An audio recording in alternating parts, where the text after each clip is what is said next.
It's fine, sure.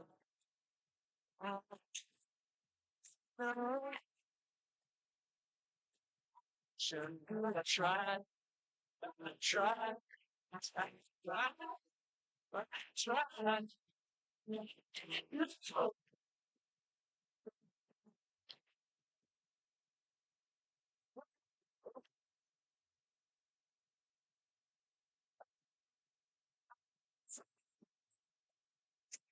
Please, you know,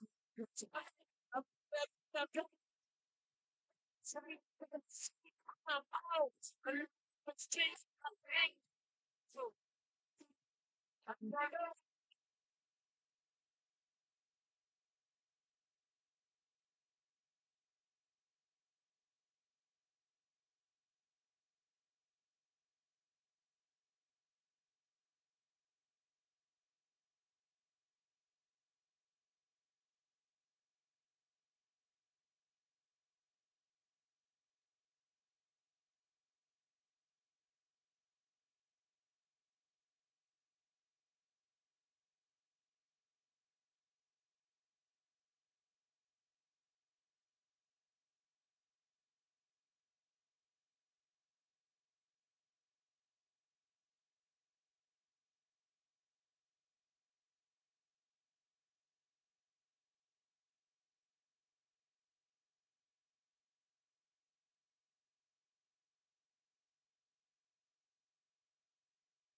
Keep walking.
Good evening, everyone.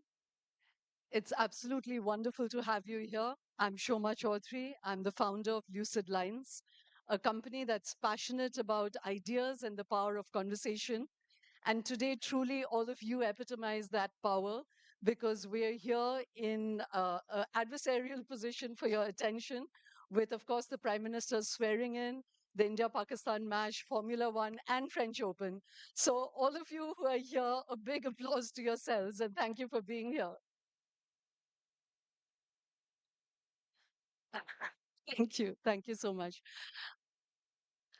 Um, Before we even embark on the evening, I'd really like to thank our super gracious patrons, Shiv Nadar Foundation, who is our presenting partner for Ignition.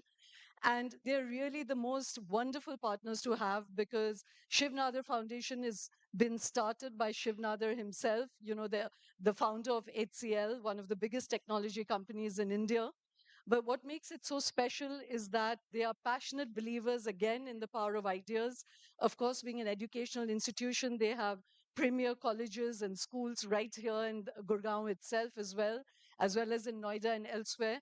But they truly believe in the transformative power of education and they support disenfranchised and impoverished children as well through their social initiatives. And as a foundation, they are people who absolutely believe in an idea rather than looking at all of the usual matrices of what success is.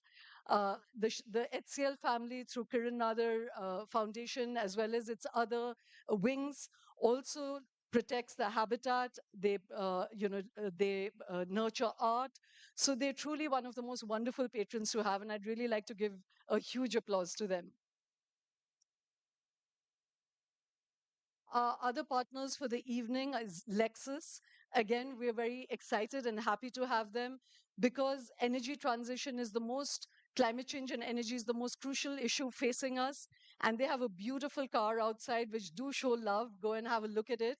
It is the ES300H, which is a self-charging hybrid electric sedan. There's no range anxiety with it. It runs 60% on electricity and it has a low CO2 emission.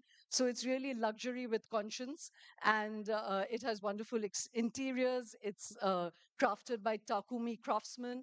So all our partners are really people who we are very aligned with in spirit and vision, and a big applause to Lexus as well. Johnny Walker, without whom none of us would really come for these evenings. they their core idea is to keep walking. And today, as the government is being sworn in, as well as the speakers that we've gathered here, and each of us in our individual lives, we can't come at a more sort of foundational idea in all our lives than to just keep walking. And Mr. Chandrababu Naidu and Nitish Kumar are good examples of that as well. You you keep walking and the road will turn. So a big welcome and thank you to Johnny Walker as well, and to DLF, which in Gurgaon of course needs no introduction, but they think of themselves and are synonymous with 21st century modern, luxurious living. Very few people get to create a city. They have created wonderful living, urban living, in particularly in Gurgaon and elsewhere, and we're very proud to have them here. Many of you inhabit their buildings, so do urge them to constantly partner with us even more. But as I said, a big welcome to all of you from all our partners. I'd also like to give a quick shout out to our event partner, Brand Avatar, Hema and his wonderful team, to my own partner, Aditya Puri, partner in all crimes and in life. Thank you so much. And our whole Lucid Lines team is here as well. So I'm going to just very quickly take their names. A wonderful young team: Ritika, Navamita, Aishwarya, Noor, Dipanshu, Himanshu, and Kamal. And there are many others, but thank you, everybody, for being here. Montek is already standing there, but Montek, I urge you to take your seat just for 3 minutes more because because I'm going to steal, everything now is about attention. And because you're all here, I'm going to steal 3 minutes of your time to show you something which Lucid Lines put up in February. It was called Synapse. It was a conference about the intersection between science, tech, and society. And while all of us obsess about politics and about power structures as we have always known it, the true power structures are actually shifting. And it's science and technology, which is the new hand of God in our lives. And we wanted to make that really manifest and make it apparent, the relatability and urgency of science and technology and how it is changing everything from geopolitics to gene, birth to death itself. So we had put together 40 international and national speakers. Uh, you know, it was a riveting experience. We had wonderful audience from all over the country. And our next dates are for 22nd and 23rd of February. It's wedding season, so I'd ask you to please block your dates already. And we just want to give you a little teaser about what that conference was about. And then we're going to have Montek on stage.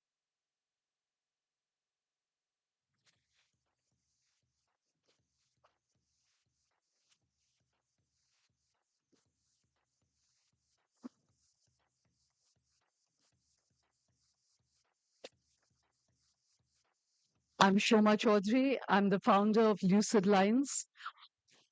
Thank you.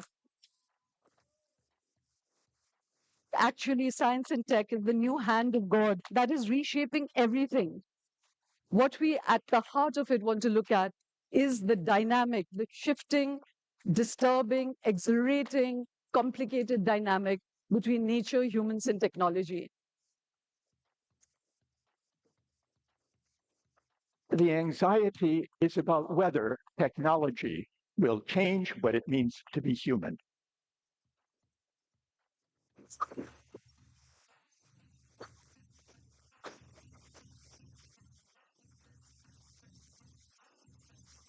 No one in this room is going to say that the future world in which we exist is going to be simpler.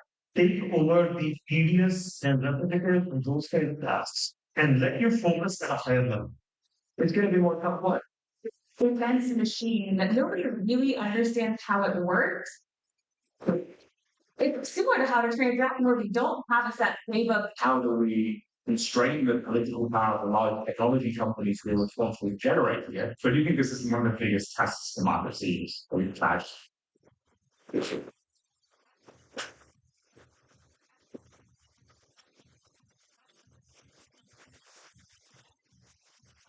It doesn't have imagining. It doesn't have passion. It doesn't even have a happy childhood. Now, if I create something on solar, does it belong to me or does it belong to solar? But it would survive within the masters. And why do you want to know why create we want to create? Given there's a very fire in your belly, you just say something. So just for the moment, just humor us. आप AI के दौरान ना दोनों भी क्या कर रहे हैं? All the sessions have great and good better best. It's about new technologies, about new ways of thinking, about new ways of interacting. Conversations are related to economically absolutely brilliant. Sure, we find that scale has a lot of information. Like questions being asked, tremendously. So going to affect two climate changes in once. One in the change of the climate and one in the change of the climate of technology. Maybe we actually have almost a moral duty to spread light and intelligence conscious of the complexity individual. Even if the holy grail is consciousness, drugs allow you to shift consciousness. Birds and whales use quantum navigation. So if they can do it, we can do it. I'm a risk taker. I'd rather try to do something I felt would be really, really important. I'd rather try and fail than not try. We've since implanted 6 individuals with this technology, and they're all similarly able to independently control a device with thought alone. Scientists themselves are very uncomfortable with what you did. This medicine is for the people. I'm here to fight for their biological freedom. There is a new view of what technology and its role in society has to be. And that is coming from India. India is going to be the land of open source. Topics are so interesting and so engaging. A wonderful galaxy of speakers. Mind-blowing. Excellent arrangements, brilliant content. Most well-organized event. AI will do better than doctors. Nonsense. The disease is dynamic. The humans are also dynamic. And we need to connect. Quantum mechanics violates realism. AI is one more proof of the uniqueness of consciousness, and I'll tell you why.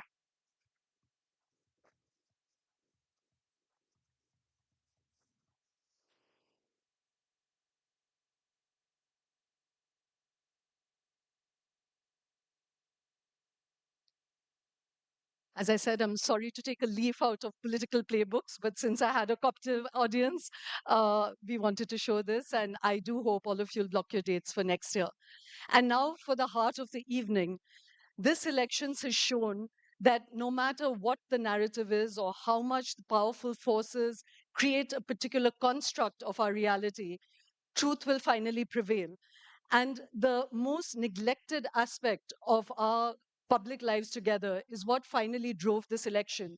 And that was the way that youth are feeling unemployment, inequity, and inflation, amongst other things of local and caste and constitution. At the heart of it were economic questions that we haven't been looking straight in the eye. So it's really opportune that today, as a new government is being sworn in, we have one of the most veteran and eminent economists in the country, somebody who's been at the absolute belly of shifting the needle of India's economic life, from liberalization to looking at inclusive growth to their government being thrown out, to being ushered in, from India shining slogans to right through. We've been grappling with just one idea: how do you create inclusive growth in a country as diverse as India? I'm just going to put out a few facts to say how complex this whole jigsaw is. Because at one level, we've been, celebrating the idea that India is now one of the 5 economies of the world. It's a 3 trillion economy. We're moving towards 5 trillion. We're soon going to be 27 trillion. There's been that really celebratory and optimistic message. At the other side, we've had figures which say that India has eliminated poverty, that we've had, urban poverty is down to 4%, rural poverty is down to 7% from 25% barely a few years ago in 2012. That has been what the narrative that the government has put out, and the markets have been booming. So there has been that perspective. And yet, at the same time, Prashant Kishore, who's, of course, today is not good to, speak of his statistics, but he's been saying that 600 million people live with just 100 rupees a day, and no one has challenged him on those facts. And the ILO has put out facts which say that 82% of India's youth make up the unemployed, the percentage of the unemployed. And like I said, there's this complete difference in basic facts about where India's economy is. So it's a jigsaw. The voice of the people has been heard. They've made themselves heard. And it is the most urgent discussion that what is the new model that India needs to deliver equitable, inclusive growth to a country as diverse as ours. To discuss that, to unpack that jigsaw, ladies and gentlemen, please welcome Montek Singh Ahluwalia.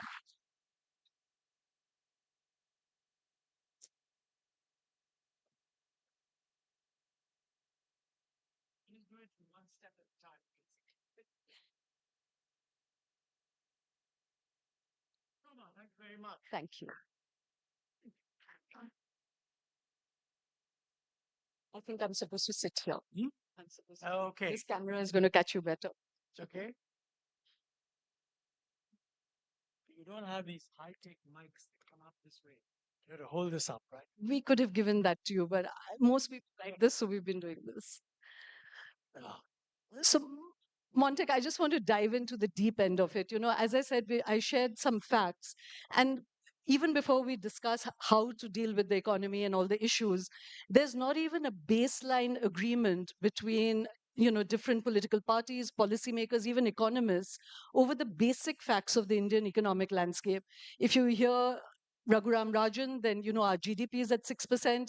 If you listen to Surjit Bhalla, as I said, extreme poverty has been eliminated, and India today only has 4% that are poor.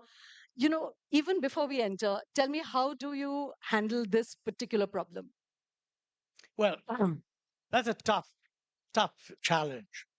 And the most important thing to remember is that the misleading nature of statistics is best summarized in the phrase that there's lies, damned lies, and statistics. Okay, and this is universally recognized. Now, you mentioned Raghu and you mentioned Sujit, both good friends of mine. I think it's natural in the middle of a highly polarized and sharply contested campaign that you will get different assertions. So if we distance ourselves from all that, what does the economy look like? That's really what you want to know. I think you could reasonably say that looking back, having got over the pandemic, okay, I mean, we are making a good recovery. The growth rates post pandemic look a bit high, but that's because we're recovering from a very low base. If you go to the pre pandemic year, then the growth rate is only about 6%. So that's Raghuram Rajan, whereas Sujit Bhalla looks at the last. My own view is that the underlying growth rate is really in the nature of 6 to 6.5%. That's much lower than we normally would have targeted. But we have to agree that it's a lot better than many other countries. So the proposition that India is looking good is basically true because most other developing countries are looking bad, and the star of yesteryear, that was China, has really slowed down. So for the first time, we're growing faster than China, and that's what and there's a great desire around the world to refashion themselves away from China. We're a large economy, so naturally people sort of look at India. So I think there's an opportunity there. But this question on poverty, that's crucial. I'm going to come to the question of poverty. I Okay. just want to persist just a minute more with this idea of data. I know it's a good thing to just brush it off, but you can't even argue in parliament or over policy, or indeed for any of us as citizens to understand how to respond to a country if there's not even a basic agreement on facts. Are we poor? Is it 4% poor, or is it is it such a crisis that a very powerful and very popular government got voted out? So how do you bring credibility back to statistics? Is this something you as an economist are happy to be in this position? Yeah, I think this is, well, first of all, by the way, whether the government was voted out because of poverty or unemployment One of the is factors. one of the factors. I think we have to recognize that. I mean, even Sujit Bhalla, his view is that if you take the poverty line that we have traditionally used in 2011, then according to him, poverty has really come down. But he himself says that that's a silly poverty line. If the country That's develops, rupees 32 a day. yeah, I mean, that's Yeah. in those prices. That would be much more in today's prices. I mean, the general argument is that, look, if the rest of the country is moving forward, then your definition of the poverty line should also move up. I mean, some countries, for example, say that we should use as the poverty line, let's say 30% of the mean consumption, so that as the consumption level goes up, the poverty line also goes up. And then you have to look whether there are more people or less people below that line.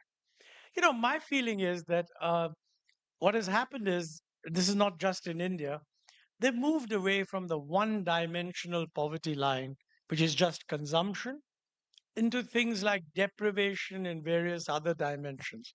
So you introduce a multi-dimensional poverty line. I think the bottom line is that, look, poverty has certainly gone down. I don't think there's any doubt about that. It went down during the UPA, it's gone down during the NDA. What it is at this given level is something we should develop a national consensus on. Is what is it that we are going to call poverty for today? And frankly, 10 years later, we have to revise it upward. But my guess would be on that basis, something of the order of 20% would have to be called absolutely poor. And always it's been the case that the next 20% are not really rich. I mean, I remember once in the old days, I was on some program and they said, your poverty line is 31 or whatever per day. Are you saying that if I have 32 per day, I'm rich? I said, no, you're just not poor, although that's pretty poor. So I think this is we should recognize that the best you can do is get a consensus. Now, what is the consensus for? I think the consensus is for who needs special assistance. And that, I think, to say in India, the bottom 20 or even the bottom 25, it makes a lot of sense to me. So I'm going to come to the whole idea of the welfare state. But one of the economists I was talking to said, contesting the government's figures that urban poverty is now at 4% and rural poverty is at 7%, come down drastically from 25% just in 2012, said if that's the truth, then why are we providing 800 million people with rations? And I'm very much a welfare person, so we'll come to that. But it wasn't just about poverty, and we'll move away from this, Montek. But I was wondering that the whole idea of statistical integrity, so even Bibek Debroy, who's the Prime Minister's Advisory Council, chairman, even he was saying that, yes, I cannot deny that surveys have become infrequent, data is being contested. The modality is one thing, but even the fact that a government data is then hotly contested, not believed, is not a great place for anyone to be in. So, is there any answer to that? Oh, absolutely. I mean, first of all, we must realize that any society where discussion is free, and since data always support a particular point of view, you should expect data to be contested. I mean, people are not contesting data just for contesting it. They're just saying, listen, maybe you're drawing the wrong conclusion. So I think the fact that data are contested is a good thing. What can we do about it? Well, the first and the most important thing we should do is to set up a completely independent statistical commission, which should be staffed by statisticians, other distinguished people, and whatever. And the decision to release the data should be completely outside the realm of the government. By the way, I was of this view even earlier. So I'm not saying this because of the current dispute. Today, what is happening is that the release of data is subject to the Ministry of whatever the statistical and program implementation. That is wrong. It should be independent. And I think we should also, for example, the 2017-18 consumer survey, Sujit has been very critical of it, saying that it was a bad survey. And by the way, I am inclined to agree with him because the results of that survey are really not credible. But his view is that you should have a statistical group that actually determines standards. When a survey turns out to be visibly wrong, you should still publish it with a little appendage, a kind of an appendix or a covering note saying this is absolutely terrible data. We are obliged to release it. We're not going to use it for the following reasons, and the rest is up to you. Right. And I think this is a suggestion that Sujit Bhalla has made. He's a former member of the Prime Minister's Economic Advisory Council, current Prime Minister's Economic Advisory Council. And I think this is good advice.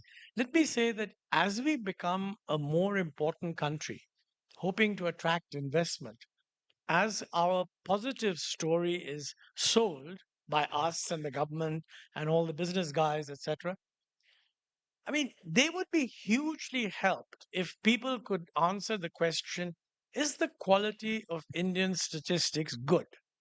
And at the moment, I'm afraid the answer would be no.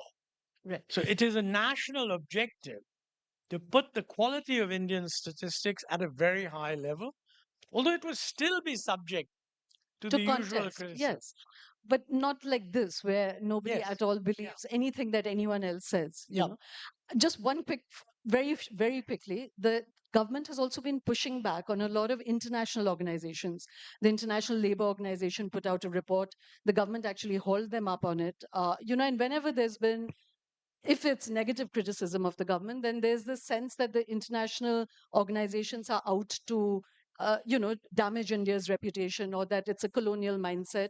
Do you agree with that? Should actually India have an independent domestic statistical institute and have a healthy disdain for international assessments of the country? No, the two are not two different points. Yes. I mean, we should certainly have an independent, high quality statistical institute. Subsequently, if any international organization departs from the use of our statistics, but does not explain How they why it arrived. thinks our statistics are wrong, I think it's the duty of the government to say, listen, you're being unfair, and all governments do that. Right. So that's not a problem. Sure. But if you don't have a high quality statistical system, then it's very easy for people to criticize, saying you just don't want to be criticized. So, the heart of this whole session and the issues at stake today is that the government is being sworn in this entirely complex scenario. When it's done many things right and some things wrong. What, in your view, have they got right? What have they got wrong? And what is the new mold that this government should really urgently do? Given these very competing signals, there's another report, and again, like I said, because none of these statistics are now accepted by each other, I'm just throwing it out. But one other statistic that just came out was that inequity in India is now at its most extreme from 1922. And again, if you listen to a whole host of people, including people like Vivek Debroy or even a Shamika Ravi and others, there is a sense that yes, inequity is not entirely being sorted. So what's the new mold? What do you think they got right? What do you think they got wrong? Now that's Big question. a Let's start with what they got right short and wrong. question. Yeah, okay. Look, I think first of all, let's be clear that while every government distinguishes its message, if you parse it through, at a broad level, the objectives are always the same. You want broader growth, inclusive growth. You can call it inclusive growth. You can call it sabka saath, sabka vikas, whatever you like. Okay. So I think growth. If you look at the growth rate of the last 10 years, and I think people agree with this, using the official statistics, it's slower than in the previous 10 years. Okay. I mean, the UPA growth rate was about 7.8. The current growth rate, including 23, 24, about 5.8 or so. Okay. Now, the two qualifications you have to make. One is the UPA period was a booming world economy. So the argument is, listen, the world economy is kind of tanked, but it's certainly slowed down. So you can't expect the same growth, which is fair, I think. Second is, this is a period when you had COVID, which was a horrendous thing. Different countries handled it differently, and therefore you expect that growth to be lower. We're just recovering. You know, it's impossible to judge what the growth rate in the last 10 years is compared to the previous after adjusting for these things. But my guess is that it's roughly the same. That's the best you can come up with. Okay. So I think on growth, the government has more or less managed to get the growth rate. There have been problems. What did it get wrong? My view, for example, an early mistake was demonetization. I don't think this is still officially accepted, by the way, but that's my view. It's a mistake. But I don't think it was all that damaging. I mean, very unfortunate 4 or 5 months of disruption, but that was quickly got over. What else? What did it get right? I think continuing the thrust on infrastructure development was absolutely right. India's infrastructure was poor. We had started investing in it. They've done more and taken it further forward. So I think I would give high marks on whoever's responsible for doing infrastructure. That was a good outcome. I think on a major reform was the GST. the goods and services tax. Now, this was recognized even earlier as a very, very important structural reform. The UPA tried very hard to get it done. It was opposed at the time, among others, by Gujarat when the present Prime Minister was Chief Minister. But I mean, to their credit, when they came in, they said, yes, let's get GST done, and they got it done. But I feel that the way it's got done, it is not giving us the full benefit. I think everybody, even the government, knows what the faults are. And we've been constantly told that, look, we're going to fix this. In my view, this is the time to fix it. Because on this one, there is complete unanimity across the political spectrum. We've got far too many rates. We should have fewer rates. It will make it much easier to implement, make life simpler. So that's one issue. Another thing which I think this government has got right is, building the digital infrastructure. Again, that's a continuation of what was started earlier. I don't want to harp on that, but give credit that it has moved forward quite a bit. And I think most people regard the extent to which digital payments and various other uses of digital stuff, including in the delivery of government benefits, I think they think that's a good result, and it has had a positive effect. So, Montek, I just want to come back to something which you kind of said demonetization didn't create that much damage. And you're right on all these issues, on the infrastructure, on digital, even on the welfare matrices that the government has been pushing on piped water, housing, toilets, health. There are many things that they've been focusing on, which is good. But come back to the crux of what we're talking about today is the unemployment, inequity, and poverty. These are things which have had its voice heard with demonetization. And again, across the board, there is certain acceptance that jobs are not being created at the level it should be. Self-employment in India is really the biggest employer, which is the MSME sector, or even, self-account holders. The precarious worker numbers are huge. There's still 80% of India, which is completely in the informal sector. So, and MSMEs is just not doing well. This is something which even Nirmala Sitharaman accepts. And it's also accepted that MSMEs is the greatest employer. Innumerable economists have said, Raghuram Rajan most succinctly, when he says that big companies, yes, you need it to generate profit and generate GDP, but big companies is great for GDP and for profits, but not for employment. So how do you deal with this whole MSME sector? And when you're saying demonetization very didn't impact. important. If you go back to every single finance minister in the last 50 years, they've all emphasized MSMEs. It's a somewhat empty slogan.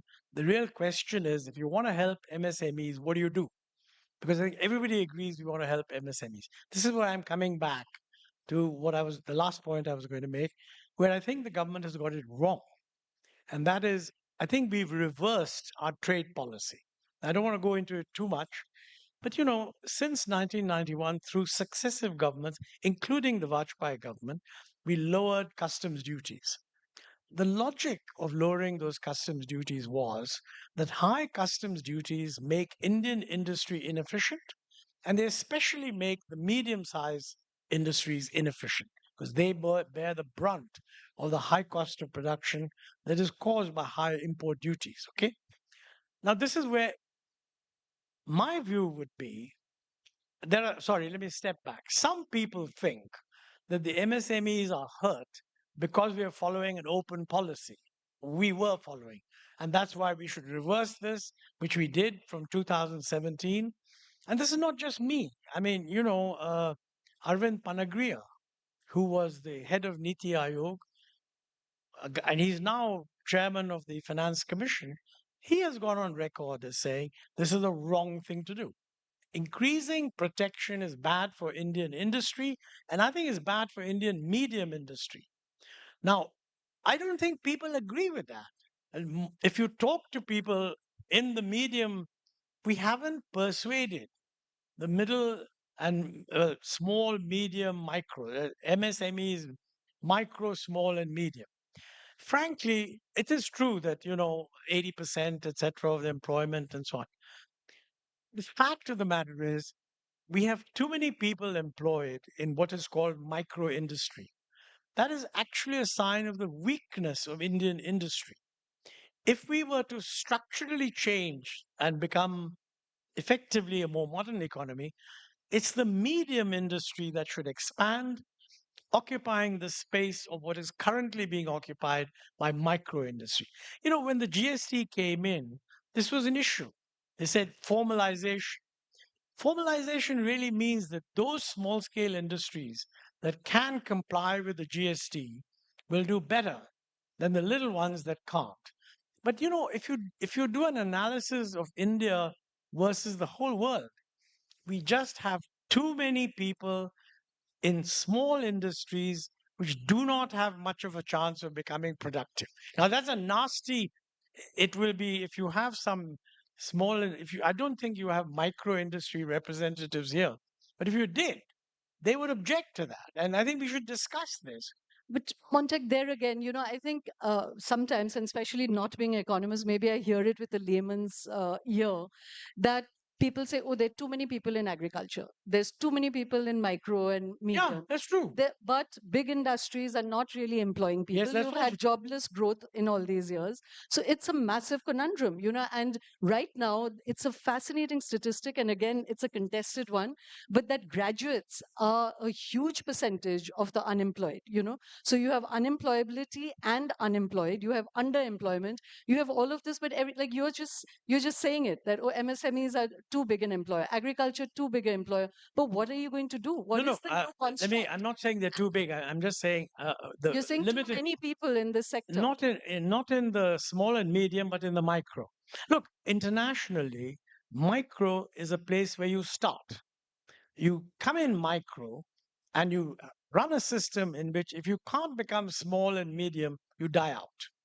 We are running a system in which you don't die out. You just stay there at very low levels. Now, if you're willing to accept those very low levels of productivity, then you're going to have all the poverty you're talking about. As you say in agriculture, it's exactly the same. Agriculture produces about 17% or 15% now of India's GDP, and there are 45% of the population in it. It's quite clear to me that we ought to be having maybe 25% and not 45. What's going to happen to this 20? They have to be absorbed in the non-agricultural sector. Some in services, some in construction, some probably also a little bit in government, and a lot of them in manufacturing. So you have to ask yourself, why is manufacturing not expanding? I'm saying, contrary to what many people think, it's not expanding because we've got the wrong trade policy. We're running a trade policy that's highly protective. It's the large industries, by the way, that benefit from high tariffs, and their products are used by the middle industry. So these guys have actually, I mean, this has been there for the last 30 years. They become lobbies to maintain high tariffs so they can sell their products at high prices. And the guys who buy those products are the small scale fellows. Montek, I'll come back to the trade policy. I just want to stay a little bit longer with this because I think it's a really thorny question and we are kind of just batting it around like musical chairs.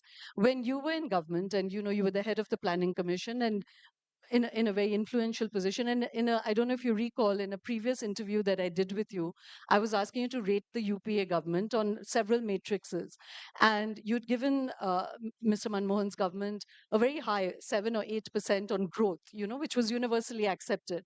But on inclusion, you had given yourself, and that was very honest of you, 3 to 4%. Sorry, 3 to 4 on 10 for inclusion, and that strain has continued. That's common to all governments. Why are you Yes. not? So, what is the No, new way? I'm glad you're going back to my examination marking of the old government. Growth, yes. The big failure on the inclusion front, in my view, is the job of government is to provide public goods. And the two most important public goods are really health and education. We knew this, okay? We tried to put money into it. One of the problems is that the delivery of health and education is not a function, not a responsibility of the central government, it's a responsibility of the state government. Our mistake was conceptually that this problem can be solved by putting money into it But let me frankly say we didn't put enough money either. Because when we talked about money, we talked about more, but you always run out of it. Okay. I think many people criticize the Indian growth model compared to East Asia for not having done enough on health and education. I agree with that. I don't think we're doing anything to correct that even now. And the debate is all about more money. But the truth of the matter is, you need to put money where it's going to be effectively used. And I fear that our system is not being effectively used. So can I prove you for some more Of ideas on course, that? of course. Which is that again, these are the kind of maxims that all economists are throwing around: health and education. Raghuram, in fact, I want you to comment on that. This whole discussion now whether India should really focus on manufacturing or on services, because No, that's a manufacturing. separate. Yeah, If but you want to why? stick to health and education Yes, first, get up. why I brought that in is that when everyone is saying that we have this huge demographic dividend, that's actually very resentful, angry, seeing no future. 12 million people joining the workforce every year. According to the government economists, we are generating 4 to 5 million jobs. So in that, there's a constant refrain that we must skill. But my point is, you're going to skill for what? When you have a demography that is not being able to count, class 5, that's not being able to do class 2 level, what are you skilling towards? What's the vision? Now with AI and climate change coming in, there are just so many factors. So I would love to hear from you. What is a pathway? If you were being sworn in today into this government, what is it that you would do? Fortunately, I'm just about Fortunately, you're over pontificating. 80 years old and I don't have to worry about those things, but it is a tough job. I mean, whoever is going to be responsible for health and education, but we do have some indications of what needs to be done. For example, and this even we knew that, look, you should devolve responsibility to the panchayats and the nagar palikas. Certainly don't centralize in the central government, but don't even centralize in state government. It's not generally realized, by the way, that India is hopelessly centralized compared to East Asia and even China. I mean, the number of people directly employed by the central government and the state governments, as opposed to the local governments, is very large. Elsewhere, the money goes to the local guys, and then they make sure that the school teachers turn up. But one of the biggest things is school teachers are locally recruited. We have argued this any number of times. There is no political willingness in any party to take up this issue. Look at a simple thing. Suppose you were to say, and I think UP at one time tried to do it, they took the existing cadre of UP teachers and said, this is a dying cadre. While they're there, they'll be there. But all future recruitment will be at the local level. A huge protests on the grounds that only a central recruiting system is fair. At the local level, it'll be taken up by this caste, that caste, the other caste, whatever. I think we have to take that risk. We have to rely on local democracy, making sure that the system is fair, and stop pretending that centralizing recruitment in Lucknow for 200 million people in UP is the right thing to do. It isn't. But unless you do that, I mean, what's going to happen? So, in your view, does India have enough money to really chase health and education? Should it be through direct benefit transfers, just give cash to people and let the No, market work? Or should the government be involved in at least creating structures for health and education? no. And do we Short have enough answer money? is in terms of money, an extra 1.5% of GDP will do wonders for health and education. Okay. And I think we have that money, except we have to get rid of some of the useless subsidies we've got in the system. The trouble is, nobody wants to get rid of any subsidy. But that much money, nobody can say that we don't have. Okay. The problem really is that in order to get results, the structural changes you need within the states, devolving lower down, they're not even focused. I don't think any political party has actually acknowledged that this is what we want to do. Nobody's mandate, nobody's manifesto has said this is what we're going to do. And I think we need to take that risk. Decentralize, but decentralize doesn't mean you just leave the decision to some local toughie. You decentralize along with a living democracy where people are voting. And people will judge whether the school is doing well, not doing well, etc. So you feel it should really shift to the center of agenda, both health and education. Well, Which, the center can provide money, no, but I didn't mean national center. I meant to the center of political yes, agenda. I think the failure to deliver public goods. I mean, technically, water is not a public good; it's a private good, but it does get delivered. So that's another big problem. We're trying to do something about it, and climate change is going to make that 20 times worse, and we haven't even worked that out. But just sticking with health and education, if you look at the manifesto of any political party, I don't think you will find useful stuff that is responding to what the current research results are. You know, my good friend Karthik Muralidharan has just produced a kind of huge tome, sort of a war and peace like tome on things like education and health. And he produces a very large number of solutions. But those solutions are not easily accepted. I mean, for example, what he says is that, before you recruit people into the teachers category, you can recruit them initially on contract and then sort of as and when, depending on their performance, make them permanent. To my mind, if the fact is that teachers are not attending class, it's not a bad thing to do. But nobody is actually willing to bite that particular bullet. Well, the current prime minister has a reputation and track record of difficult decisions, strong decisions, whichever adjective one wants to use. So maybe this should be put to him, to do. But coming back to this whole idea of how do you generate both high growth as well as inclusion, there are two parts to it. One is the whole welfare infrastructure. And I wanted to ask you that this government and your governments have tried to, one, create a food security blanket. When you were in power, there was a lot of resistance to the National Advisory Council, but both the Narega and the food security bill has actually kept India safe, but there was a lot of political sort of pushback on that. Now this government has continued with those, cutting back here and there, but it's also tried to provide water, toilets, houses, a good web of welfare benefits.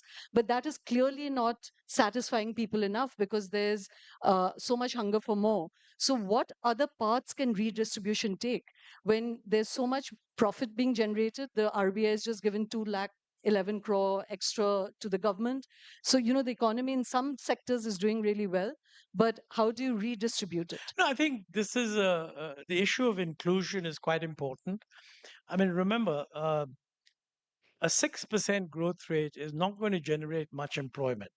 So, one of the essential things that the new government should be doing is making it clear what is our target for the next 5 years or 10 years. And, if we believe in Viksit Bharat, we want to become developed country by 2047, which is a good target, then most people will tell you you need an average growth rate of about 8% per year for the next 23 years. Okay. And since we're going to become more and more of a middle to higher middle income country, normally your growth rate will decelerate, which means that if you have to average 8%, you should be targeting 9% for the next 10 years and then going down maybe to 7 in the subsequent. So you need to work out, are you in a position to do that? What does that require? And no doubt Niti Aayog or whoever. No, let's not give it to Niti Aayog. You're here with us today. Well, I mean, tell us how to get there. I mean, okay. What would you? Yeah, what are the new drivers of growth you would pursue? In my view, you're not going to have it unless you have a categorical acceptance that this growth is going to come dominantly from the private sector. Okay. Public investment is important, particularly infrastructure. But the big problem at the moment is there isn't private investment taking place. Now, one reason a lot of people say is that, capacity utilization is going up slightly. It's only 75%. It's only when it's 80% that these guys will think of investing. So you give them another year. But we need a very good examination of what do we need to do to reassure more private investment to come in. Now, in my view, what I said about trade policy would be a very positive thing. Because look, around the world, no, let me step back. What is the government saying on trade policy? They're recognizing that around the world, global supply chains are being set up. Trade is no longer I produce something, I sell it to you, you produce something, I buy from you. It's a it's a complex chain where there's a goods are produced and sent to other places, little bit turned, come around, assembled, and all that. Government has said we want to join the global supply chain. In my view, this is absolutely correct. Okay. A consequence of that is that you must be free in allowing imports to come in and out. Otherwise, you haven't got a dog's chance of getting into any global supply chain. To do that, you need to reverse the trade policy we are following. So that's point number one. I come back to it. Yes, I but believe Montek, that will help manufacturing.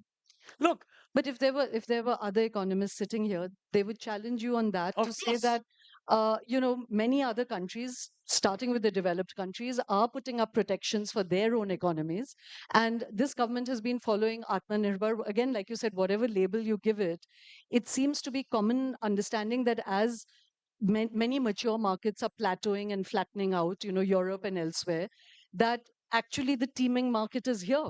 And you create no, here, you try. I yeah. mean, you mentioned about private investment is low, FDIs are low, and also private consumption is at 3%. Let me, So apart from the I, charitable thing, you're there's very, no buying power in this country because not being the you're wealth is not trickling down. you're a very persuasive lady and therefore dangerous. I mean, no. So let me challenge you on that. The proposition that we shouldn't do this because the market is here is wrong.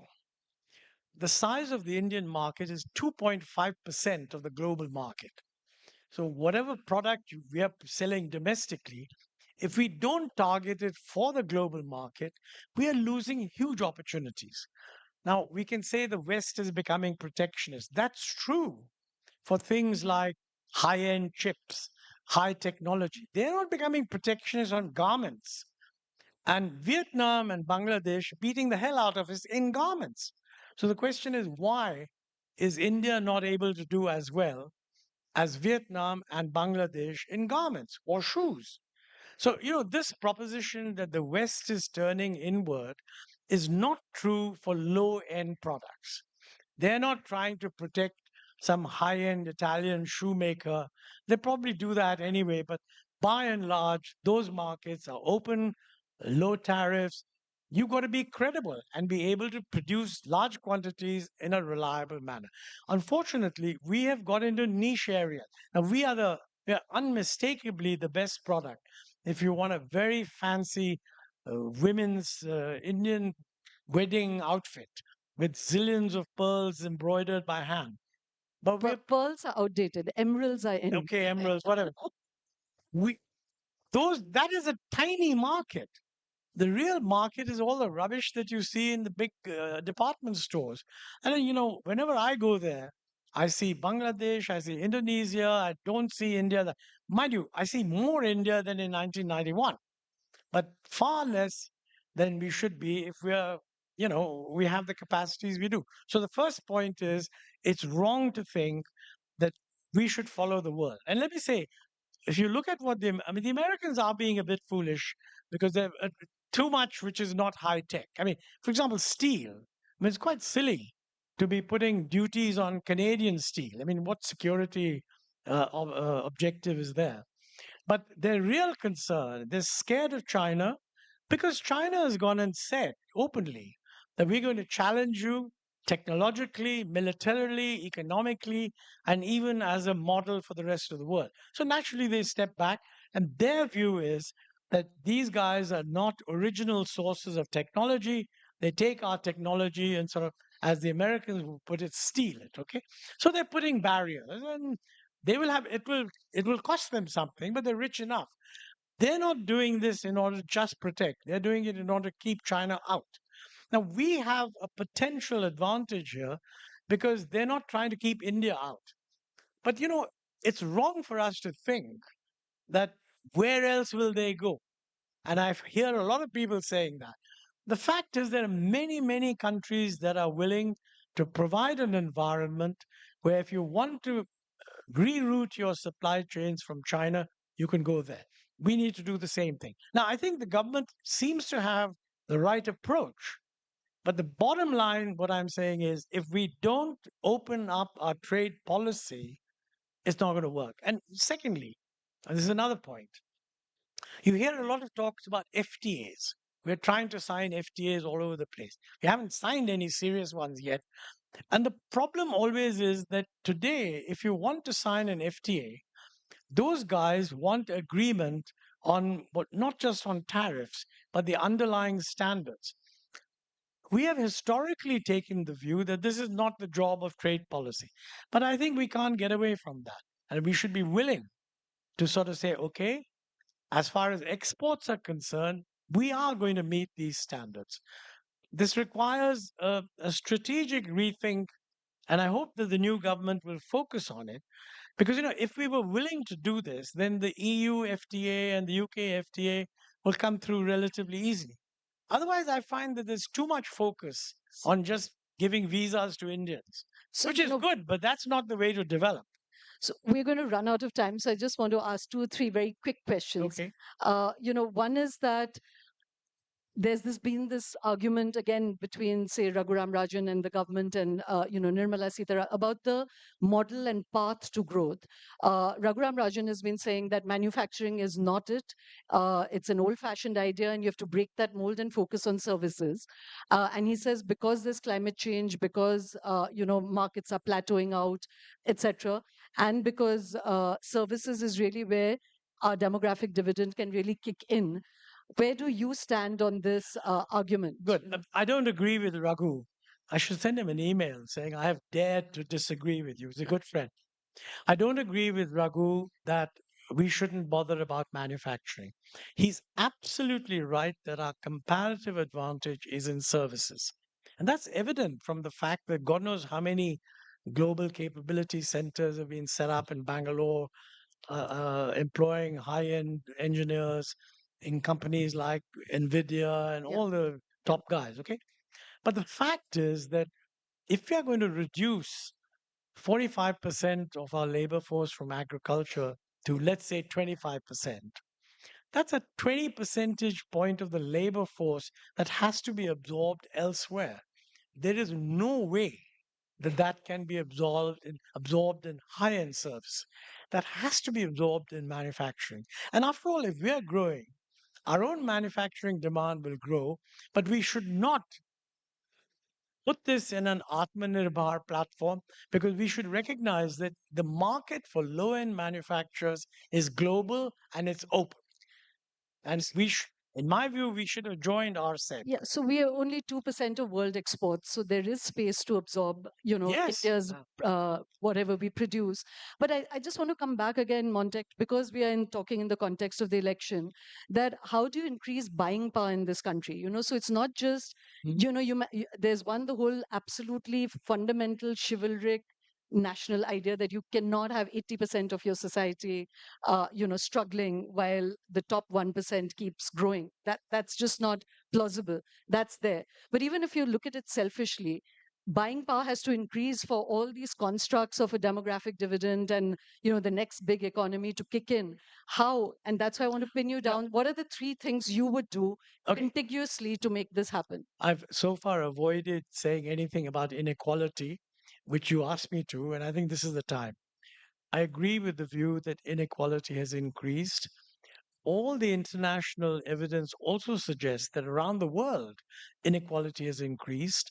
Elsewhere, they've countered this through fiscal transfers, fiscal policy, government, and that's what we need to. That's what inclusive growth means. You don't choke off the growth, but you recognize that if you leave it to itself, it'll be unequal.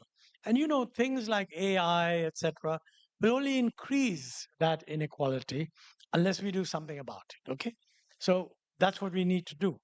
Now, exactly what do we do? Well, I think a huge amount can be done to make it easy for business. People underestimate the extent to which our procedures are deliberately business unfriendly.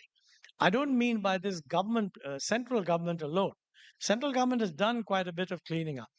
Almost 60% of the procedures that a businessman has to meet are procedures laid down by state governments.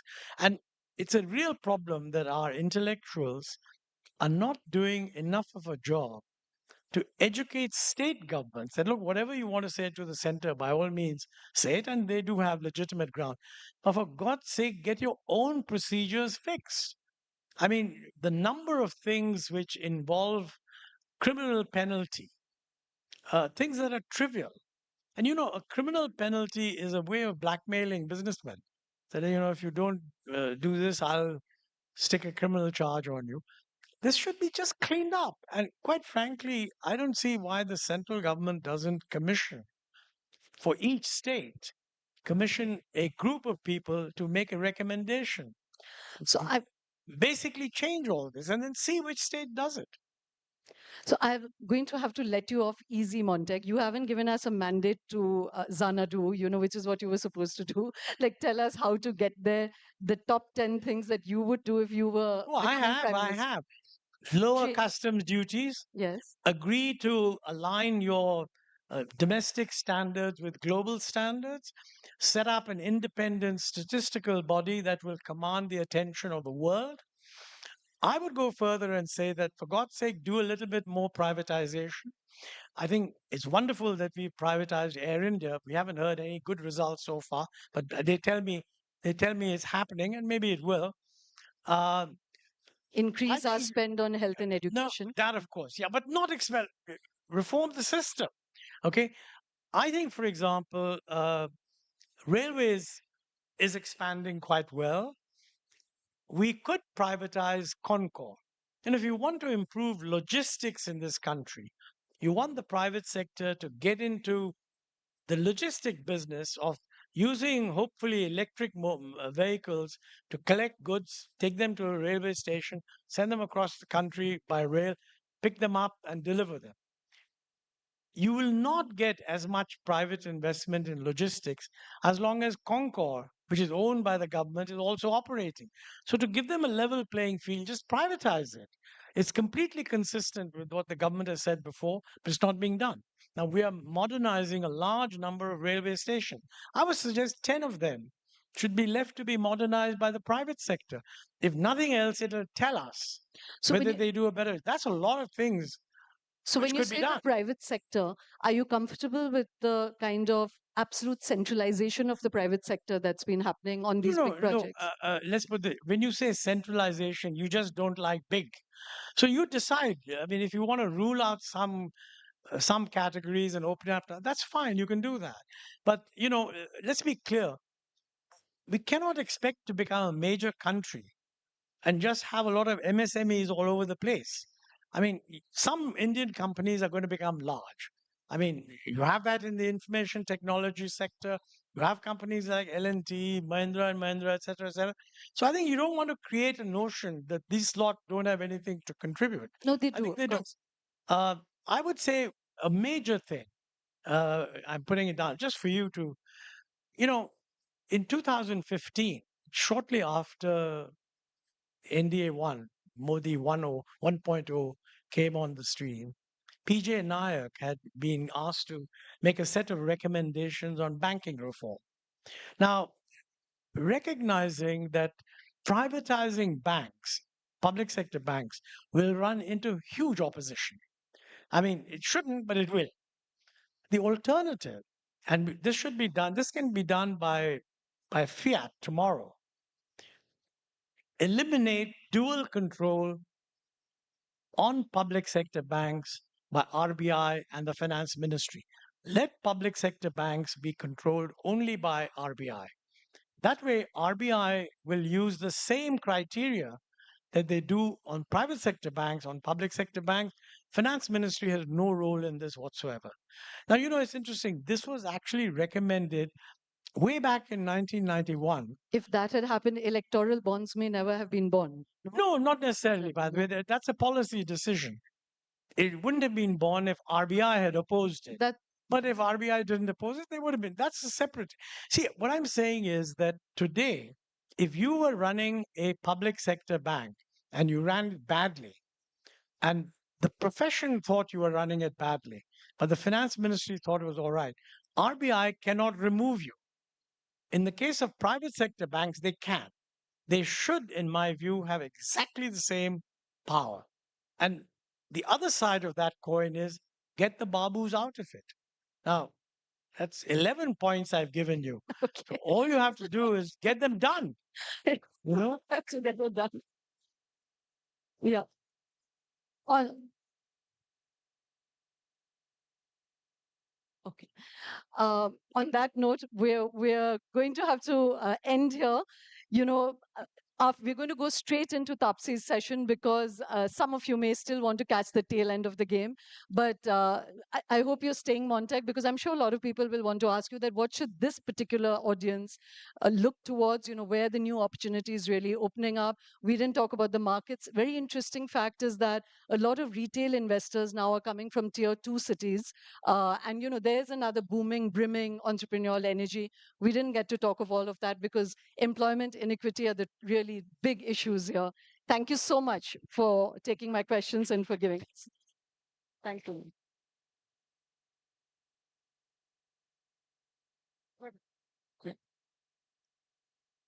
So next up is a session that we've all really been waiting for. And as I said, keep walking is really at the heart of it. Tapsi Pannu epitomizes the idea of a person who will not fit a stereotype, fights against all of the every tide, and insists on carving a space on the table in one of the toughest industries